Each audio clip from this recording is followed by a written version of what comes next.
teams are looking for other needs. Then at 7, we had the San Francisco 49ers select DeForest Buckner, which is a phenomenal. I mean, like I said, he should have went 3 to San Diego.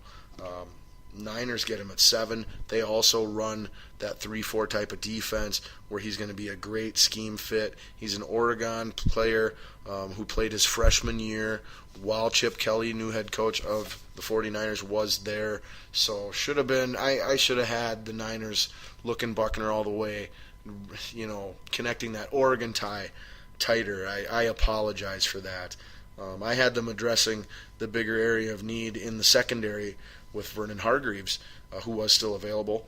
But they ended up going that route later on in the draft, which we'll get to here in just a moment. We need to speed this first round stuff up, though. So then picking at number 8, we had originally was Philly, who traded their pick to Cleveland. But then Cleveland traded their pick to Tennessee. So Tennessee ended up going from 1 to 15 to 8. And Cleveland went from 2 to 8 to 15, amassing tons of picks. Tennessee then at 8 went offensive lineman. Thought, here we go, they got Tunsil, the player they were going to take at 1. They got him at 8. And nope, instead they take Jack Conklin, the next rated left tackle on the board. So yeah, if you thought, well, maybe they just took Stanley because they liked him better. Nope, with the Tennessee Titans taking Conklin, that officially made it official, I guess, that Tunsil had fallen.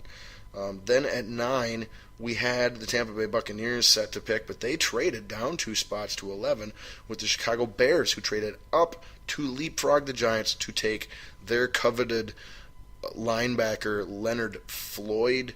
I actually don't like that pick from a team need standpoint. However, from a scheme and a talent standpoint and just general draft rankings, knowing that the team right in front of you was going to take him, trust me, the Giants loved Floyd and were all over him at 10 if he would have stayed there.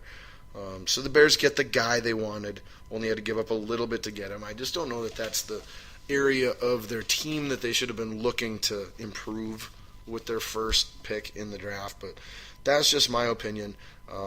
So then at 10, the New York Giants, having lost out on the guy they really wanted, panic, and instead of taking the best player available at the position they wanted to draft, they leapfrogged to a guy who would have been available 10 picks later and drafted cornerback Eli Apple, when they should have taken cornerback Vernon Hargreaves III if that's the position they wanted.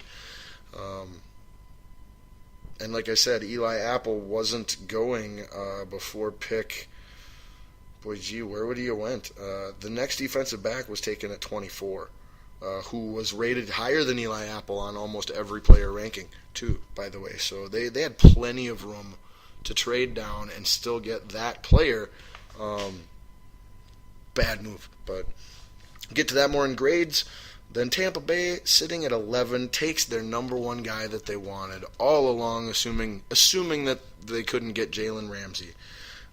And they traded down and acquired extra picks to get him, Vernon Hargreaves III, defensive back. Now, for the record, I had them picking Conklin in my mock, or in my predictions, only because I had Hargreaves predicted to be gone. I pointed out last week, if Hargreaves is there when the Buccaneers pick, that's their guy, period.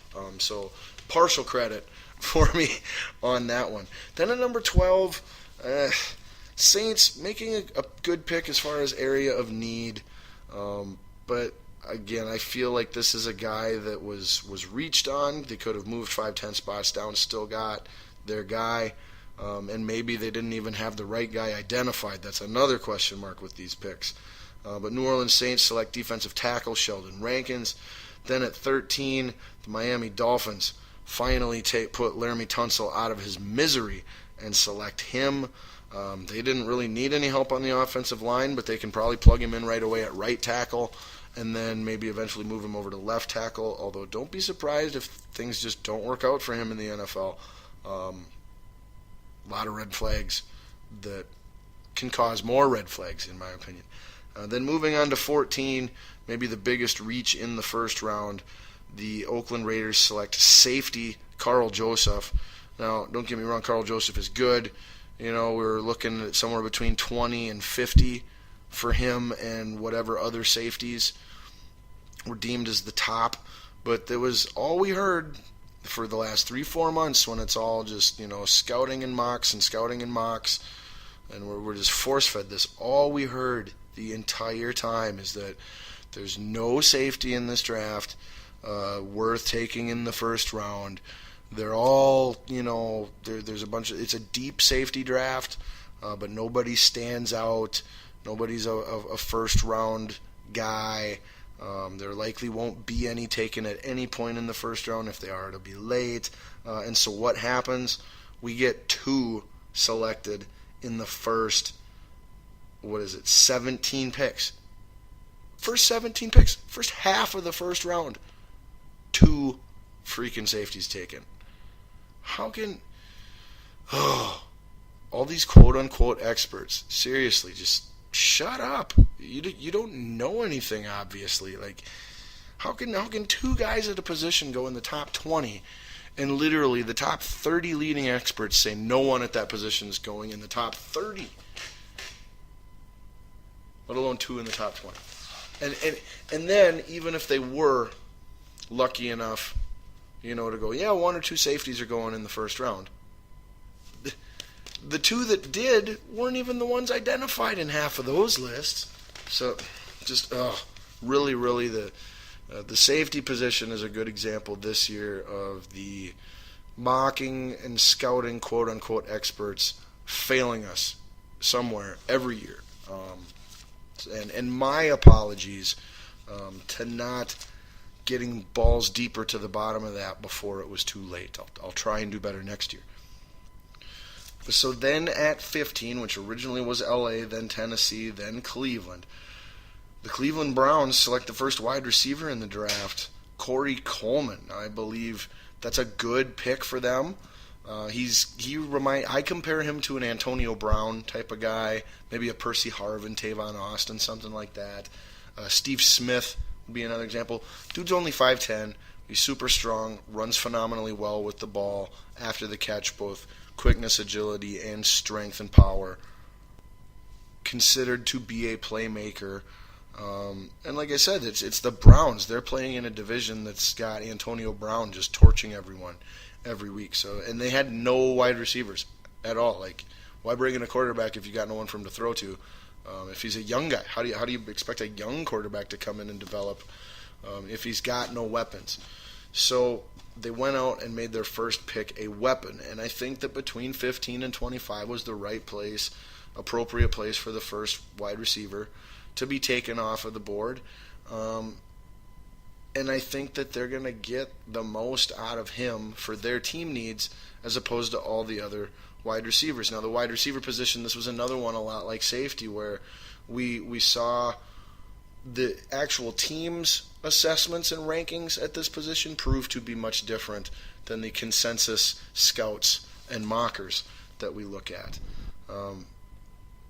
But so yes, Corey Coleman, wide receiver 15 to the Cleveland Browns. Then at 16, the Detroit Lions take offensive lineman tackle from Ohio State University, Taylor Decker. Pretty decent pick on the offensive line there. That's about where he should have went, somewhere between 12 and 20 for that first round tackle. And then following them, the Atlanta Falcons take the second safety off the board, Keanu Neal from Florida. Wow. Okay, if you say so, Atlanta Falcons. Then at 18, we had the Indianapolis Colts take my man center Ryan Kelly, who I thought was going to drop 29 to the Arizona Cardinals, and they were just going to be ecstatic. Unfortunately, much to my dismay, Meat Sauce had this one nailed from KFAN's Power Trip Morning Show. And the Indianapolis Colts bolster their offensive line to protect Andrew Luck with the best center and possibly the best offensive lineman in the entire draft at pick 18, Ryan Kelly, a plug-in day one, 10 to 15-year Pro Bowl starter. Can't go wrong with that, especially when it's at a position in need, too. Like, well done there. Then at 19, we had the Buffalo Bills selecting Clemson defensive end Shaq Lawson. Again, this is one I should have saw coming better, too, with the Clemson ties and Coach Rex Ryan there should have knew that Dodd or Lawson were very good possibilities, and I had them both being. No, actually, I had Shaq Lawson not being available anymore, but I did call that Shaq Lawson and Kevin Dodd were probably going to fall, and that one of them would likely fall out of the first round. Boom, second pick of the second round, Kevin Dodd. Bam. But anyway, at 20, the New York Jets passed up on the third quarterback in the draft, Paxton Lynch, as I said they would repeatedly. But everybody seemed to think they were going quarterback there. They did not. They took the best linebacker available, Darren Lee. Then there was a one-spot trade up and down. At 21 was supposed to be the Redskins. They moved down one spot with the Houston Texans. The Houston Texans drafted their wide receiver that they had an eye on, speedster Will Fuller out of Notre Dame. Then with the very next pick, a shocking one before the Vikings, the Redskins shock quite a few people and select wide receiver Josh Doctson. I had wide receiver on their potential first round pick list, but I didn't take it as seriously as I probably should have. In hindsight, it's really not that shocking, but at the time, it kind of shocked everybody. So then the Vikings left sitting there at 23 with really only one wide receiver left on the board with a first round grade, the one that was ranked number one the whole time, that all the fans think is the guy we need. We get Ole Miss wide receiver Laquan, call me Megaquan Treadwell. And schematically, he is a great fit for the Vikings. A big-bodied guy with a big catch radius, not all that fast, but we don't necessarily need speed from what we're looking for out of his position. We've got that in other places, in my opinion. We needed a possession, big-body, red zone, for lack of a better comparison, Sidney Rice, Plaxico Burress, Terrell Owens, Brandon Marshall, those types of wide receiver. Vincent Jackson, that's the type of wide receiver the Vikings were looking for. And Treadwell fits that bill the most of all the first-round wide receivers. The only other wide receiver who fit that mold, maybe a little better all around, was Josh Doctson, and that's my only regret, is not that the Vikings didn't get Josh Doctson, but that both guys weren't available, because my biggest hope with the Vikings first round pick the whole time is I want to see definitively who they prefer, who they have ranked higher, Doctson or Treadwell. And we will never find that out. No, they will always say till the end of time that they got their guy and Treadwell was their guy. That is the story for forever. We will never really know who the Vikings would have drafted if both Doctson and Treadwell would have been available at 23 yet. But they weren't. Only Treadwell was, so it was a no-brainer. The Vikings draft Treadwell. Then at 24, the Cincinnati Bengals take a cornerback who was predicted to go in the top 15, definitely top 20 on almost every mock draft I saw, William Jackson III. So a good pick for the Bengals there, great value. And then he was going 25th if the Bengals don't take him 24th. But so at 25, the Pittsburgh Steelers take cornerback Artie Burns, exactly the person I predicted they'd take. That's pretty dang good when you get the 25th pick in the first round predicted exactly right. Then picking 26 was supposed to be the Seattle Seahawks, but they made a trade with the Denver Broncos, who did exactly what I said they would do when exactly what I said was going to happen happened. I said that Paxton Lynch would fall past 20 to the Jets, and once that happens, look for the Broncos then to trade up with someone, maybe the Vikings, I don't know who, but they will trade up with someone yet to make sure that they get Paxton Lynch and not allow a team like the Browns or someone else to trade out of the second round back up into the first round to steal him away from them. And so that's exactly what happened. The Broncos get their Brock Osweiler version 2.0 in Paxton Lynch, quarterback from Memphis, at 26, and they only needed to trade up a couple spots to get him. Fantastic job for the Denver Broncos organization. Then we close out the draft with our final 5 picks here. The Green Bay Packers at 27 selected nose tackle Kenny Clark. That was a reach. A good pick, but a reach. Good player. Area of need.